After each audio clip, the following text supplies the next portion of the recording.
The Roanoke River starts up in the Blue Ridge Mountains of Virginia. It's multiple rivers up there. It's the Dan River, it's the Staunton River, and it's the Roanoke.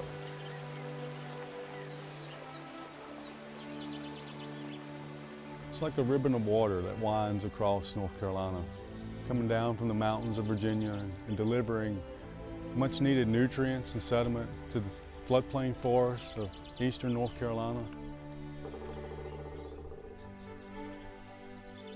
It's a very crooked river. It's like a snake as it snakes through the 5 counties that lead to the Albemarle Sound. It's a ribbon. It binds together communities across time. For thousands of years, people have lived along the water, along the Roanoke.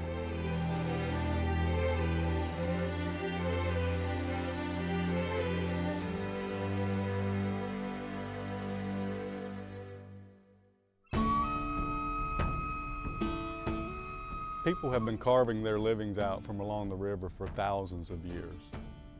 We find evidence both in rock and arrowheads and in dugout canoes of the evidence of people dating back thousands of years. Native Americans used canoes, they carved them, they used these trees and they carved and they made vessels that would allow them to get from one place to another. The high hills afforded the Indians a place to farm, the river afforded them the place to hunt and to fish. Native Americans living along the river knew an awful lot about the energy of the water coming down from the mountains of Virginia all the way to the coast of North Carolina. They had a name for the river. They called it Mortalk, or River of Death. It was in 1940. The water came up to our house, but it split and came right out across the front yard. And the water came up to our knee, drowned all the chickens. They packed up the mule and wagon. We all got up on the hill safe, and that's when we left from down in the flood.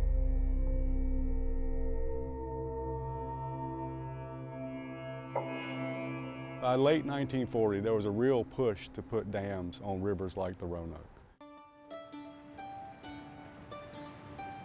In America, through the Army Corps of Engineers, there was a program to tame some of these larger rivers for both flood control purposes and to produce hydropower. We don't want to reduce the benefits provided to humans by the river by greatly altering the flow of water, which is really the lifeblood of the river. So it's important to understand how to both manage the dam to produce power, but how to also maintain the flows that support the forest of the river.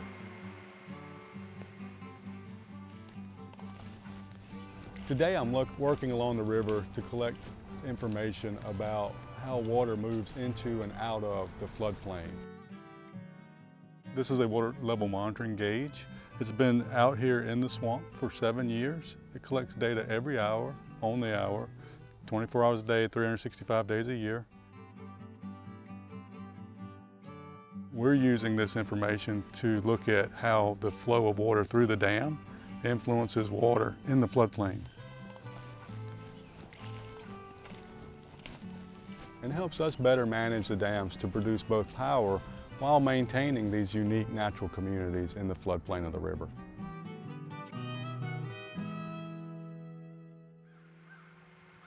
I worked in an industry that depended on the river for water.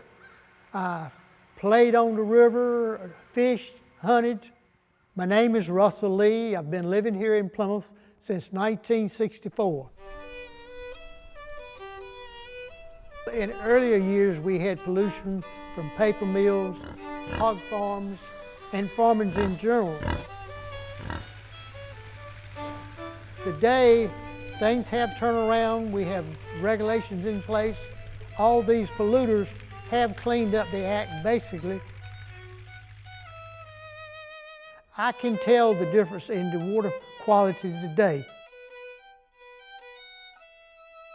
One of the great things about the clean water and the natural characteristics of the Roanoke is that it supports a really diverse and healthy fishery. And fish come from the ocean and migrate up the river to spawn. And they swim from the ocean 137 miles to the falls at Weldon, North Carolina.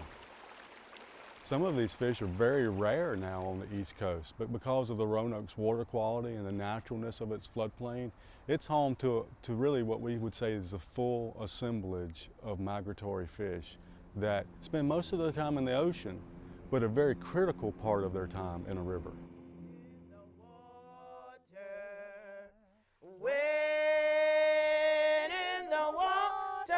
Children wade in the water.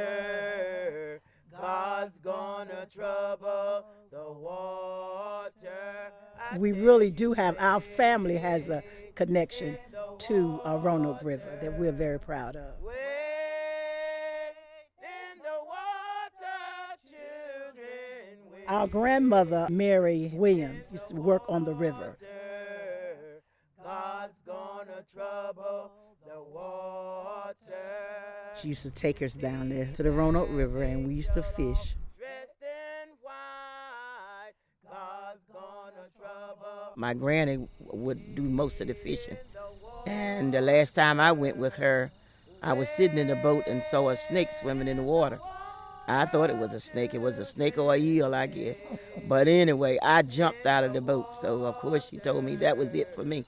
God's gonna trouble the water. The river was very important to our family because my sister, two of my sisters and older brothers were baptized in the river. In the water, children. Name is Ethel Leora Randolph Blanks. And I was baptized in the river. Don't ask me what year. I know I was a child.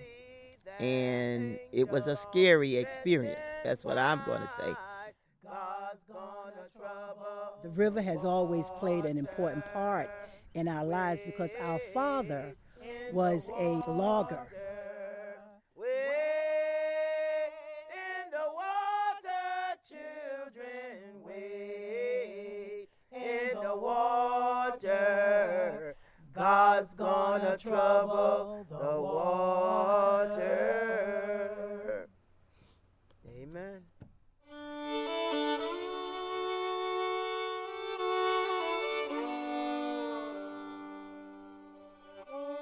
Well, logging along the Roanoke River began in the mid-1800s, where anywhere upstream, people that cut logs had to pretty much get them out to the river and put them into log jams, and then they would float downstream by the current to the sawmills, which were mostly around the mouth of the Albemarle, around Plymouth and that area. But it provided a lot of jobs for a lot of people.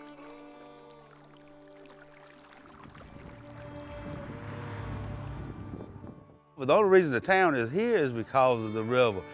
This, where you're standing right now, is the highest point in Martin County. So, you know, the people 200 or 300 years ago, they were smart. They picked a higher ground, and this is just happened to be where it was, that they set up town here. In the past, the Roanoke River was pretty much the I-95 of this area. All goods and farm equipment and farm products moved up and down the Roanoke. That was the way that they could travel.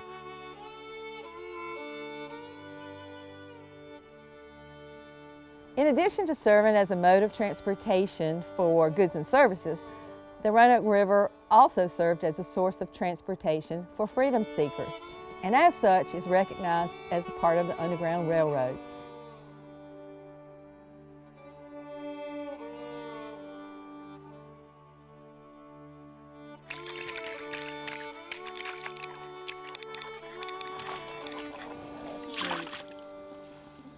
The Roanoke River was notorious for being loaded with a lot of fisheries.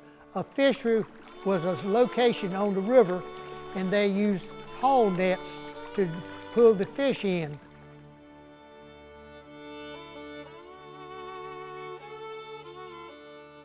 They would catch 50 to 100,000 herrings at a haul. They would call it a haul. And be 300 or 400 rod. They would catch sturgeon, perch, and sometimes it would take all day to process what they call in one haul.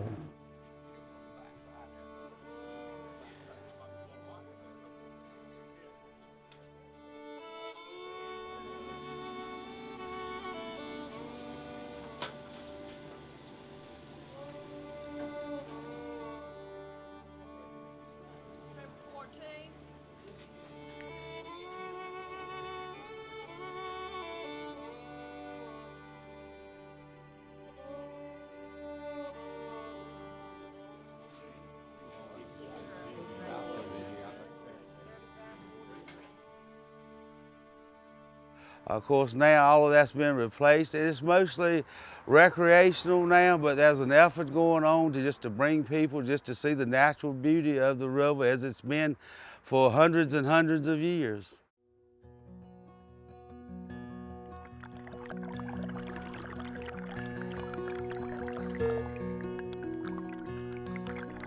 Today we're out on one of our camping platforms, one of 16 camping platforms that make up the Roanoke River Paddle Trail. And the reason for these camping platforms is to bring people from other areas, from urban areas, into a more rural, rustic environment to have an opportunity to get back to nature.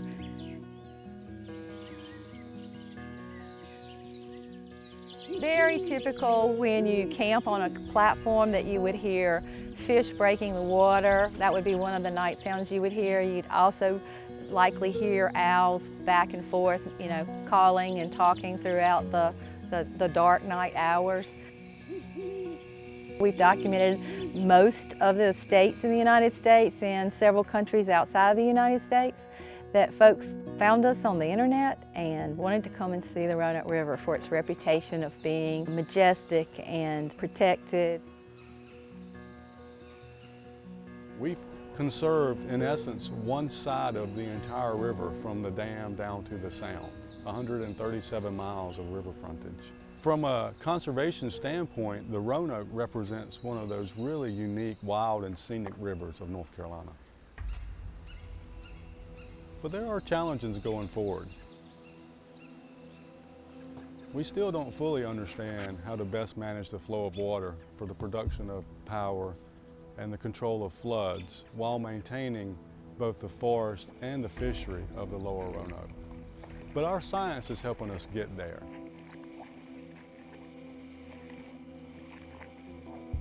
The Roanoke also is faced with the challenge that it has an abundance of water. And there are other places, other rivers with much bigger cities who would love to take water from the Roanoke and move it elsewhere.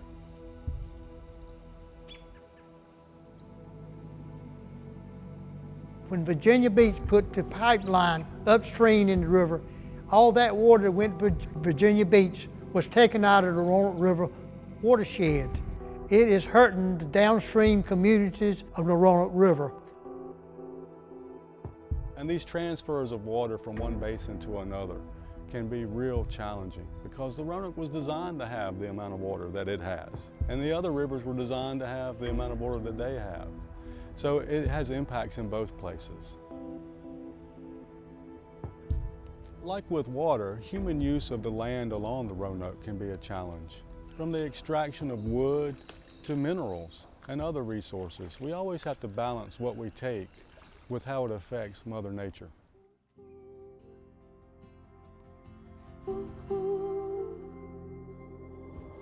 Wild and free.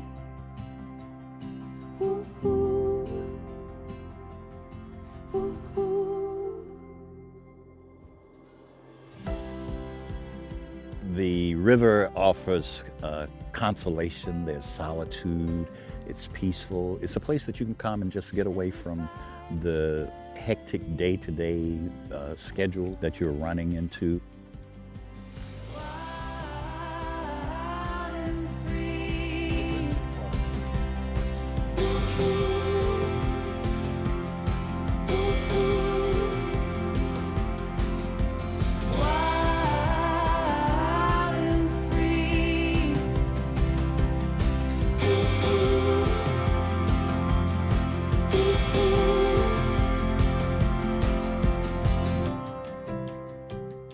I fished from young on up to where I am now. If I could get there, I'd throw that reel out. But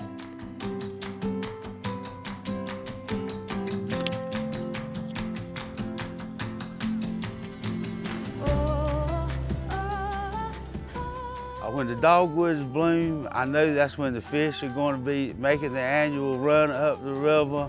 I love it. Everything turns green and white and red with all the flowers blooming.